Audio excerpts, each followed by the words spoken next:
Hello dear friends, it's so nice to connect with all of you. I'm Dr. Lata Paul, working as anesthesiologist from Christian Fellowship Hospital in Odanchantram. I want to begin my life history, how I got involved with medical missions.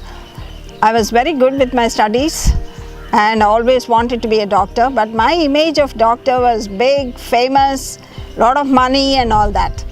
But as a teenager, I gave my life to Jesus, and at the same time also committed my life to be a medical missionary, and my whole attitude changed after that. And I wanted to invest my life into whatever God called me, and this was my guiding principle all these more than 40 years as a doctor. So I got into Kurnool Medical College in Andhra Pradesh for my UG studies, and came to Christian Medical College in Vellore for my postgraduate studies.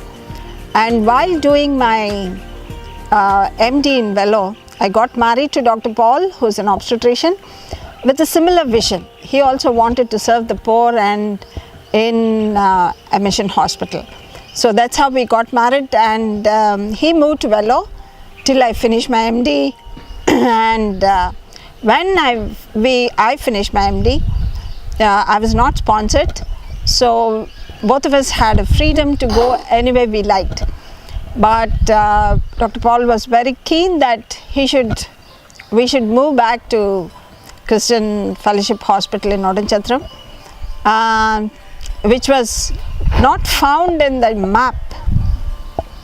And that time Dr. Pulimud was the director, and our departments also were very keen that we continue in Vellore. But Dr. Paul was very sure that God is calling us to Odanchantram. That's how we moved to ODC with our 8 months old son David. And all our friends and family called us crazy because we are leaving Vellore to move to a very small hospital which is not even on the map. And when I came, my salary was 1,250 rupees as a consultant. I was getting more stipend in Vellore as a registrar. And I was the first anesthesiologist in CFH. The anesthesia was managed by nurse anesthetists before. And so I had to build up the department. As we traveled around in different mission hospitals in North India, we've seen that there's a great need for anesthetic services in these remote mission hospitals. So that's how I started training nurses, sponsored nurses from different mission hospitals, and so far we have trained more than 100 nurses in anesthesia, and they're doing a wonderful job in remote corners of India. Right now we have 7 students from different states, and I would like to introduce these friends to you. Lal Machwana from John William Hospital, Mizoram. Pyari sister from Uttar Pradesh. Anisha sister from Evangelical Hospital, Orissa. Damadina from Umri Christian Hospital, Maharashtra.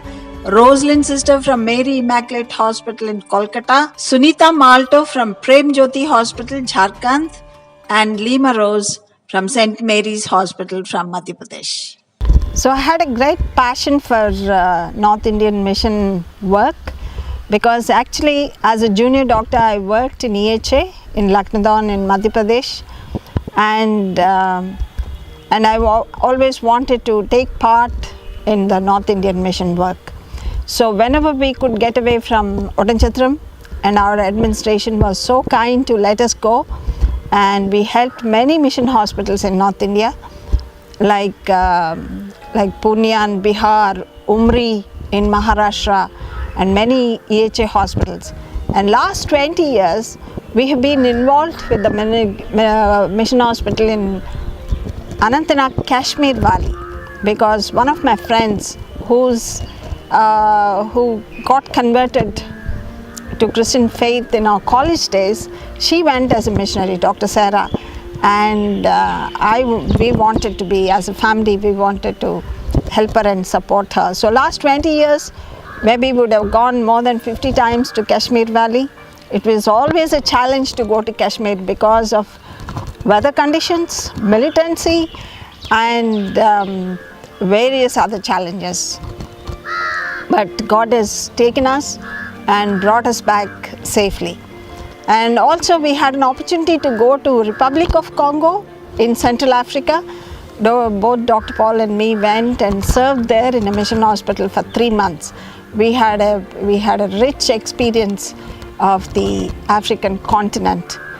Friends, there is so much of need for committed, dedicated Christian doctors in the world, not only in India but various parts of the world, in the developing nations, the third world nations.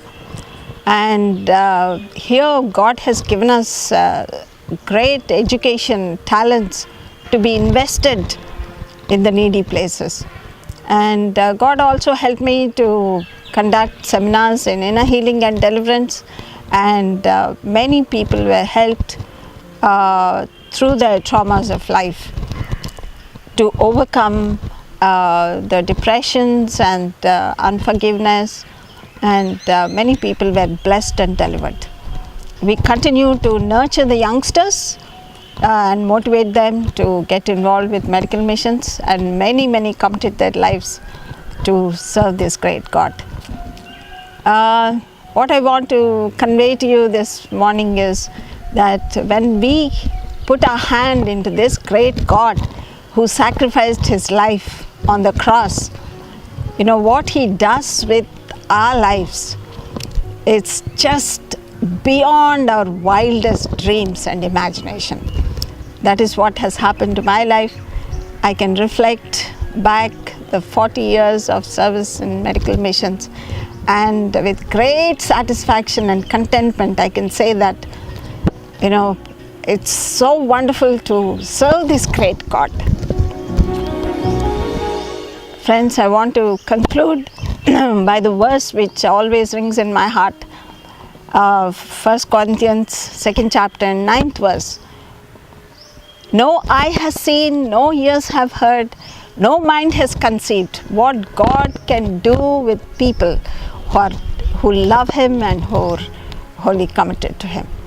So that is the message I want to leave with you this morning.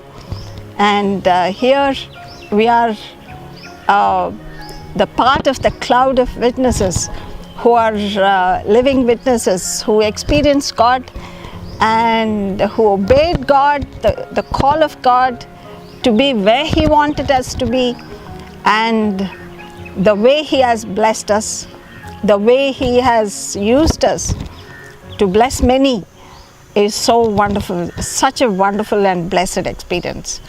And we are blessed with 2 sons and 2 daughters-in-law, and they all love the Lord, and they're involved in missions. So that is the greatest satisfaction we have as a family. So I want to conclude and bless you this evening that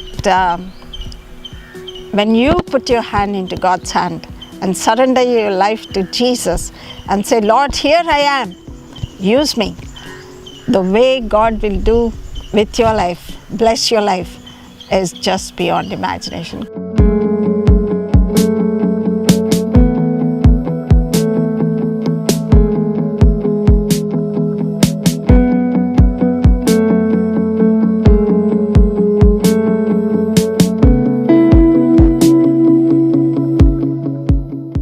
God bless you and help you to lead a life which is fully surrendered to Christ. God bless you.